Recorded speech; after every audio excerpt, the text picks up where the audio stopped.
Hello friends, கொஞ்சம் sound கேட்கலன்னு நினைக்கிறேன், மாஸ்க் எடுத்துடுறேன். ஹலோ ஃப்ரெண்ட்ஸ், வெல்கம் டு என் வீட்டு சமையல். என் வீட்டு சமையல் நம்ம ஊர் ஷாப்பில் இன்றைக்கி நாங்கள் ஃப்ரெஷ்ஷாக நட்ஸ் பார் எடுக்க போகிறோம். இது சஃபாவி டேட்ஸ், அது போக முந்திரி, பிஸ்தா, பாதாம் இதெல்லாம் போட்டு தான் நாங்கள் இந்த டேட்ஸ் பார் செய்கிறோம். ஃபினிஷிங் நேற்று செஞ்சது, நேற்று ஆர்டர் செஞ்சதை இன்னைக்கு அனுப்ப போகிறோம். டேட்ஸ் பார் பாருங்கள். இது மொத்தம் 3 டைப்பில் நாங்கள் செய்கிறோம். ஸ்பெஷல், ஆர்டினரி, ஆரஞ்சு, இந்த இதில் ஃப்ளேவரில் நாங்கள் செஞ்சிட்ருக்கோம்.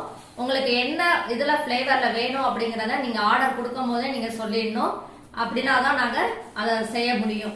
உங்களுடைய கான்டாக்டுக்கு எங்களுடைய வெப்சைட்டும் இருக்குது, எங்களுடைய வாட்ஸ்அப் நம்பர் நாங்கள் கீழே கொடுத்துருக்கோம். அதுலேயும் நீங்கள் கான்டாக்ட் பண்ணி நீங்கள் ஆர்டர் கொடுக்கலாம். Thank you friends.